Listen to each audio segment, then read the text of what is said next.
Continuamos esta noche en Por Ti Noticias y quiero agradecer la presencia en el estudio de la diputada federal Abril Alcalá, quien ya se encuentra para platicar de muchos temas. Uno de ellos, el que más nos ocupa y preocupa, es el asunto de qué viene en la pandemia con relación al empleo, apoyos, etcétera, para un sector que ha dejado de percibir y otro sector que ha dejado de consumir precisamente para guardarse en casa. No ha sido la cifra de lo mejor, pero creo que vamos construyendo hábitos en este nuevo orden que se está generando luego de la llegada del COVID-19 a México. Abril, te aprecio muchísimo que nos acompañes. Buenas noches. Al contrario, muchas gracias a ti, Ramiro, por darnos este espacio, porque de verdad es que es imprescindible estar en comunicación con la ciudadanía y fuera de nuestras fronteras también, para que sepan más o menos cómo estamos manejando el tema. Y yo creo que es preocupante para todos los mexicanos y mexicanas estar atravesando esta pandemia, encima crisis económica que se nos avecina, que se empeora con otras decisiones muy desafortunadas a nivel federal. Y bueno, yo creo que abordaremos todo esto. Muchas gracias. A ver, voy por el principio. La semana pasada, en medio de este asunto, en la Cámara de Diputados se aprueba el tema de la reelección. Claro, está pasándose al Senado, pero en el Senado también hay una aplanadora de Morena. ¿Qué siente Abril Alcalá respecto a este asunto? ¿Fue un madruguete? Hay algunos que dicen que esto ya estaba aprobado, que nada más estaban las reglas, pero pues hasta el 2030, y algo que más me preocupa, que el presidente dijo que él no estaba enterado. Mira, a mí me preocupa no nada más este tipo de hacer las cosas en la Cámara de Diputados. Ya tenemos el precedente previo de que ya cuando nosotros teníamos noticias del COVID-19, cuando el presidente sale a decir no pasa nada, abrácense, hay que abrazarse, ese día lo que se discutió en la Cámara fue cómo sí se podía rifar el avión presidencial. O sea, cómo cambiamos las leyes de manera de que fuera ¿Tú viable. compraste cachito? Por favor, no, todavía no, pero no creo que lo haga. Pero eso me pareció bien desafortunado. Fue muchísimas horas que se le dedicó a este tema, cuando todos ya estábamos plagándonos de noticias de lo que estaba pasando en nuestros estados, lo que nos rodeaba de personas que estaban con algunos síntomas, con todas estas estadísticas a nivel internacional, y no se estaba haciendo absolutamente nada en la Cámara de Diputados. Los que lo hicimos fue a título personal o por parte de los grupos parlamentarios, pero que salimos a dar una rueda de prensa, algunas entrevistas. Yo le pedí al presidente que por favor recapacitara y que le dijera a la gente que abrazarse sí hacía daño, que tuvieran una distancia, que se aislaran lo más posible. Y bueno, eso fue ese día. Después se sigue discutiendo si nosotros vamos a sesionar a la siguiente semana o no.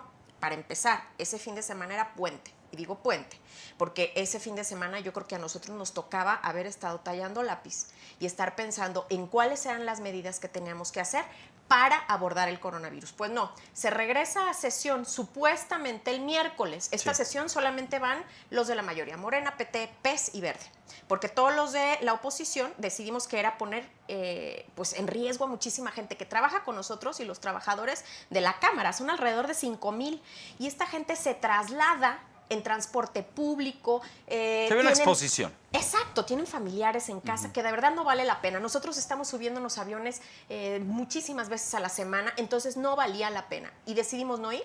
Entonces resulta que sin pasar por comisiones, esto es, se supone que se hace un dictamen, se pasa a comisiones, hay todo un proceso, pues se le absuelven todos estos procedimientos y se pasa a votación. Evidentemente, pues son una mayoría y como bien dice, sí estaba desde el 2014. Esto nada más era la reglamentación, pero nadie se esperaba que fuera en estas fechas otra sesión desperdiciada, y además con este asunto que ha resultado muy polémico, ¿no? Que si los diputados y diputadas nos alejamos del cargo durante una posible candidatura o no.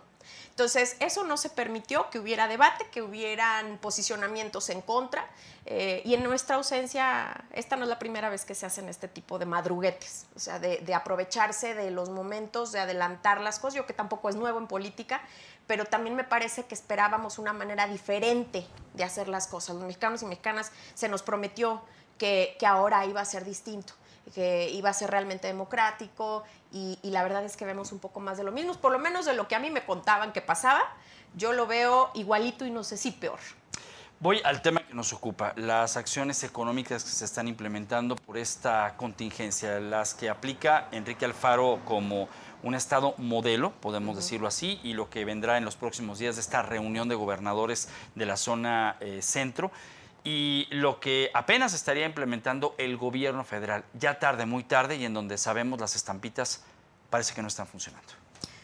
Yo creo que, mira, yo vengo de una familia de fe, pero yo creo que las estampitas no están para funcionar en momentos en donde la ciencia nos podría estar ayudando y el sentido común nos debería estar ayudando mucho. Yo creo y me siento muy orgullosa de mis autoridades del Estado porque le han puesto el ejemplo a nivel nacional. Yo creo que a partir de que el gobernador Alfaro se atreve a suspender clases y a tomar medidas más rigurosas, es que otros 6 estados también decidieron suspender clases durante la misma semana pasado el puente, sí. Y así se fue desencadenando un poquito más, incluso partidos, o sea, bueno, gobiernos de Morena, que llegaron a la conclusión de que finalmente hay que cuidar a su gente, ellos son quienes les van a reclamar y la verdad es que los hospitales en ninguna entidad del país dan si llegamos a situaciones como las que se están viviendo en otros países. Entonces yo creo que todos dentro de su responsabilidad actuaron contundentemente. Ahora, una cosa es lo que se está haciendo para combatir el COVID y cuidar a la gente del virus, de la propagación y de la muerte potencial. Claro. Y la otra muy diferente es cómo le vamos a hacer para salir de esta y salir con una economía más o menos que flote. Porque de pronto, como dices, una es que algunas cosas se dejan de producir. Hay gente que tiene que dejar de trabajar. Otra, hay gente que no puede dejar de trabajar porque si deja de salir, deja de comer, pero sí deja de consumir. Entonces, aquí está la micro, pequeña, mediana y gran empresa involucrada. A todos y a todas nos va a pegar.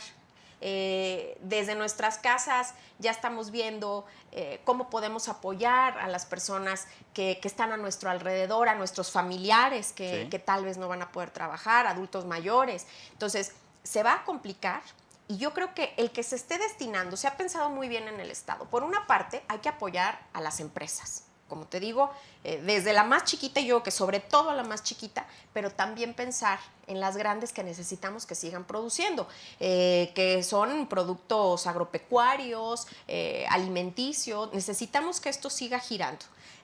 Todo lo que implica comercio con Estados Unidos, mientras se haga dentro de unos parámetros saludables, o sea, de controles de sanidad, es importantísimo que sigamos importando y exportando. Entonces, ellos piensan, vamos a guardar un dinerito hasta el momento y a que ellos definan cuáles van a ser los lineamientos. Son 400 millones de pesos para pequeñas empresas. Y luego otros 150 millones de pesos para empleos, para salvaguardar empleos, porque además hay mucha gente autoempleada. Así es. Y que te digo, a mí me han escrito, por ejemplo, en redes, y me dicen, señora, es que yo vendo afuera de mi casa, y si no vendo, pues es que no como.